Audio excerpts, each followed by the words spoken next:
WWE Superstar Drew McIntyre will challenge for the World Heavyweight Championship at the 2024 Clash at the Castle PLE in OVO Arena in Glasgow, Scotland. Before his highly anticipated match, Drew, in an exclusive interview with the Indian Express, opens up about the importance of his upcoming match. So you are about to challenge for the WWE World Heavyweight Championship against Damien Priest at Clash at the Castle. So how big of this a match for you? It might be the biggest match of my whole career. When I look back at all the biggest moments I've had, especially in WWE, my first world title win was the height of the pandemic. Nobody there. The second world title win, very much the same in the Thunderdome. Looking to the last Clash of the Castle, it was perfect. It was in Wales. It was in the UK, where I'm from. And it was perfect until it wasn't perfect when Sikoa debuted and screwed me out of the title and ruined that moment. And this time we get a redo. We get a redo not just in Wales, not just in the UK, but specifically in Scotland, where I'm from, where I never imagined there would be a big WWE PLE with myself in the main event and the world title. So this one has to be done right. I don't think myself, my family, the market can take another shot through the heart like last time. So Drew McIntyre has some titles. So how important the result of a match becomes when you are in front of your home crowd, and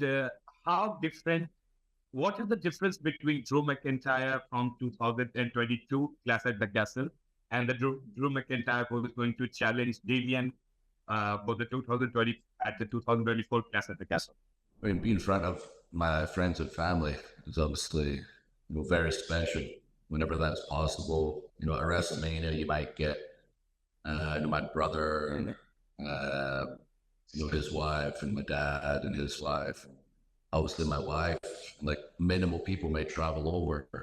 But in the UK, and especially at this show in Scotland, there's going to be, a few dozen of my friends and family that are going to be there, and people that I don't get to see all the time that I've missed for years and years and years. So many special events. I've missed some of my buddies' weddings and stuff because I've been so focused in this career. And this is a chance to get us all together, a chance to catch up, a chance to tell stories, and a chance to hopefully celebrate. And me present the world title and say, I'm sorry I've been gone. I've been chasing this thing, and hey, I did it. Your son, your brother, your uncle, your friend is the world heavyweight champion. And the difference this time is that I don't take anything for granted. I assume the worst. I've got eyes in the back of my head. I know the Judgment Day will probably get involved, like Bloodline before. And I have to be ready for anything, and I have to be willing to do anything to get the job done. So what kind of contingency plan Drew McIntyre have if, let's just say, all of the Judgment Days like JD, Penn, and Dominic, all of them gets involved at some point of the match? So is there any contingency plan Drew McIntyre have ready for that? Yep. My contingency plan is pretty simple, and I've made it clear to them the best I could in every forum I could. It's Scotland we're going to, and if you've ever been to a football match or anything in Scotland to see how passionate people are about their teams, this isn't about a team. This is about, a person from Scotland going for the big one. This is about all the teams coming together, all the Rangers fans, the Celtic fans, the Thistle fans, the Motherwell fans, the Heart fans. It doesn't matter who you support. Everybody comes together on that night. We're all Scottish. We're all rooting for one of our own to win the world title. And if you try to get involved in that, there's only so many security guards. You're going to get battered. So we all know that Euro is about to begin in some time, and your home country, Scotland, is also part of it. So we know that Scotland till now have not been able to cross the group stage. So this time, how far do you see Scotland going in the Euros, and what are your top four as a football fan for the Euros, upcoming Euros? It's pretty exciting that the Euros start on the Friday before Clash at the Castle, the same night as Friday Night SmackDown in Glasgow. So we got the big Euros game to watch, and then the big SmackDown, and myself and Sheamus will be in a non-televised match at the Hydro that night and the following night. Clash of the Castle. So it's a heck of a start to the weekend. We're Scottish. We're always optimistic as hell. We're always like, this is the one, but I do feel that we've got a great chance. We've got so many good players. With Super John McGinn and McTominay and Robbo in the wing. Like, I really feel like we have some great players. I really feel like these are players and a whole team that play for the jersey, which we really need to have that passion. And I genuinely believe this could be the first time we go through the group stages. Never get through the group stages in the Euros or the World Cup ever. So I'm feeling good. We at least get through into the group stages. I know we'll do a lot better than we'll do in the T20. Like, thank God we get washed out in Barbados. The only time the bad weather comes to Barbados is when England and Scotland try to play. They've probably saved our butts. So we'll do a lot better in the Euros when we won the T20.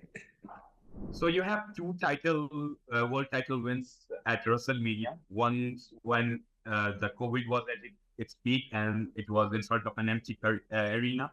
Second time you worked through it, you put everything on the line.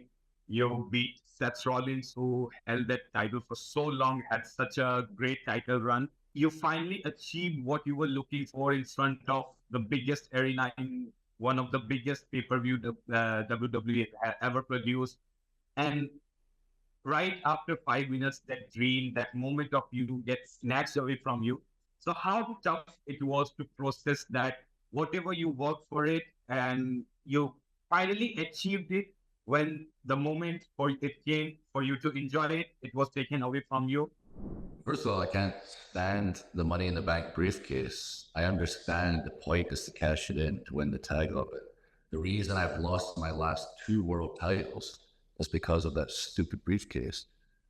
But yeah, WrestleMania wasn't ideal. I made my plan clear. People want to make their comments, make their jokes. I said I was going to win the title, was going to celebrate with my fans. I was going to celebrate with my family and wife, and then I was going to rob the title and CM Punk's stupid face because I can't stand him. We have history that people just do not know about yet, and maybe I'll go into details down the line, but he hurt me when I was younger, personally and professionally. And he's a genuine terrible person. If you just take 5 minutes to do the research online, you'll see he's always been a terrible person, even really recently. Like, I'm not lying. But I said what I was going to do, and I put myself in striking distance from Punk to give him a chance to hit me, to see what kind of man he was. He did nothing. He waited till my back was turned like a coward. Then he took my legs out from under me, which fractured my elbow when I hit it on the table. Then he took his metal brace and bashed me in the face. So, like a coward, he's the one that took me out. And then, like a vulture, an evil vulture, Damien Priest came running down there to capitalize on it and stole the world title. I had it for 5 minutes and 46 seconds. And once again, everyone wants to make their jokes, including Priest and Punk. That 5 minutes and 46 seconds has been way more talked about and way more popular online and on TV than Damien Priest's entire title reign so far. And I'm the one that's been keeping Punk relevant. So you should be sending me thank you cards every single day. If one person's holding the show together, one person's acting like the champion, elevating everybody around him, it's this guy, the uncrowned champion. It'll be crowned soon. So my last question, Drew. So if you win the world title at Clash at the Castle, which one superstar would you like to have your title defense against first? Be it any roster, NXT, SmackDown, Raw. I'm so focused on winning the title back. I've not really thought about future opponents, but as was the case when I was first World Heavyweight Champion, I take on all comers. Like, if you earn the right to fight for the title, you're going to get yourself a title opportunity. And I see some people coming up that have got a lot of hunger and got a lot of potential, but we'll see if they can hang with the best. We've seen what Braun Breaker's been doing, tearing through the competition, but at the same time, he's got to learn how to harness the anger in the right direction. So I'm sure I'll see him down the line. And we've got a roster of very talented people and a few people injured. I'm sure we'll be returning very soon on Raw and SmackDown. And we're already on fire right now. The company is white hot. And once the few injured people come back, we're going to go even to the next level again. It's crazy how popular WWE is right now.